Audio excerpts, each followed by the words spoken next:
अस्सलाम वालेकुम। अभी जो आपसे डिस्कस करने वाला हूँ मैं वो है पेपर सॉल्विंग टेक्निक है हमारे पास। ये एक मेथड है जो कि आपके सामने रखना चाह रहा हूँ कि जिससे आप पेपर की डिवीजन करें, नंबर्स की डिवीजन करें कि किस तरह से आपने कितने टाइम में कौन सा क्वेश्चन करना है। वो कैसे पॉसिबल होगा, वो एक थोड़ी सी एग्जांपल से आपको समझाता हूँ। फर्ज करें ये कोई क्वेश्चन पेपर है, इसमें आपके पास क्वेश्चन नंबर 1 है, उसके 10 नंबर हैं, क्वेश्चन नंबर 2 है, उसके भी 10 नंबर हैं, क्वेश्चन नंबर 3 है, फर्ज कर लेते हैं उसके 15 नंबर हैं। इस तरह आपके क्वेश्चन पेपर में मार्क्स गिवन होते हैं आपको, और आपके पास जो टाइम है वो 70 मिनट बन रहे हैं टोटल मिला के। जिस तरह आपके पेपर में टोटल मार्क्स और टोटल टाइम लिखा होता है, सेम इसी तरह इधर टोटल मार्क्स आपके बन जाएंगे 10 + 10 + 15, 35 आपके मार्क्स हो गए। और आपका जो टाइम है वो आपके पास आ गया है 70 मिनट्स। ये आपके पास था। ये आपने उधर साथ में फिर अलग अलग भी गिवन होता है कि इस क्वेश्चन कितने नंबर है, इस क्वेश्चन कितने नंबर है, वो सारी स्केड्यूल आपके सामने मौजूद है।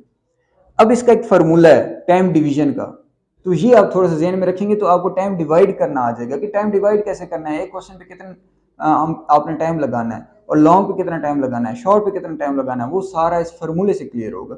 फार्मूला क्या है जी? टाइम डिवाइडिंग फार्मूला है। टाइम आपने जितना भी टोटल होगा वो आप ऊपर लिख देंगे, और जो आपके पास मार्क्स होंगे टोटल वो आप नीचे लिख देंगे। इसमें ज़हन में रखना है एमसीक्यूज वाले मार्क्स ऐड ना करिएगा, सिर्फ और सिर्फ सब्जेक्टिव पोर्शन में मार्क्स ऐड करने हैं आपने।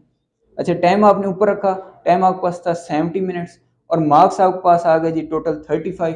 इससे जब आप डिवाइड करेंगे तो आंसर आ जाएगा 2, यानी कि एक मार्क्स हासिल करने के लिए कितना टाइम आपने को लगाना है, कितना टाइम उस पर लगाना चाहिए। तो इधर से पता चला कि एक मार्क्स हासिल करने के लिए आपको 2 मिनट लगाने चाहिए। ठीक है, तो इधर से हमने देखा कि मार्क्स यहाँ पर 10 थे, तो उस लिहाज से टाइम हमने लगाया 20 मिनट्स। मार्क्स 10 थे, फिर 20 लगाया, 15 थे, 30 मिनट्स लग गए। तो ये हो गया सारा स्केड्यूल, टाइम डिवाइड हो चुका है। अब आपको पता चल गया कि आपने पहले में कितना टाइम लगाना है, दूसरे में कितना टाइम लगाना है, तीसरे में कितना टाइम लगाना है। ये सारी चीज़ ध्यान में रखनी है।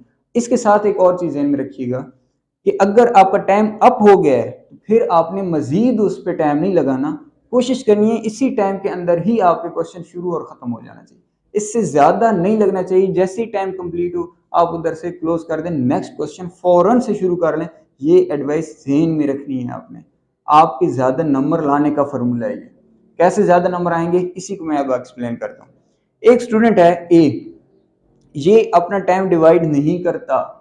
एक स्टूडेंट है बी जो कि आपके पास टाइम डिवाइड करता है।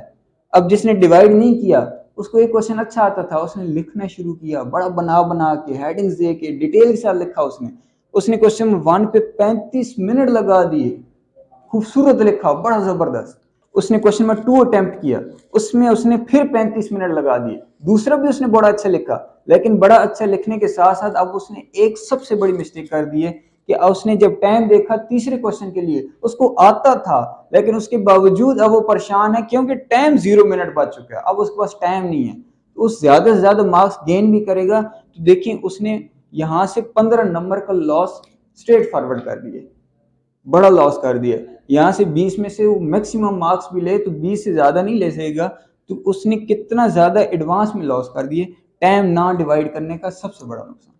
अच्छा, टाइम आप डिवाइड किए हुए, इसने एक किया 20 मिनट में करना था, इसने 20 मिनट्स में किया। दूसरे को 20 मिनट्स में करना था, 20 मिनट्स में किया। तीसरे को भी उसने टाइम डिवीजन के मुताबिक किया, 30 मिनट्स में करना था तो उसने 30 मिनट्स ही लगाया उस पर। जब उसने उस टाइम को लगाया साथ, अब उसके जो 10 मार्क्स आएंगे तो देखिए उसमें से 35 में से मार्क्स ले रहा है वो, और एक बच्चा 20 में से मार्क्स ले रहा है। सोचिए कि किसके ज्यादा नंबर आएंगे। 100% इस बी वाले स्टूडेंट्स के ज्यादा नंबर आएंगे। तो ये मेथड आपके सामने रखना जरूरी था कि आप इसको अगर फॉलो करेंगे तो इंशाल्लाह आपकी काफी टेंशन दूर हो जाएगी और आपको एक प्रॉपर वे मिल जाएगा आसान कि आपने इस वे से चलना है। आपका बहुत शुक्रिया।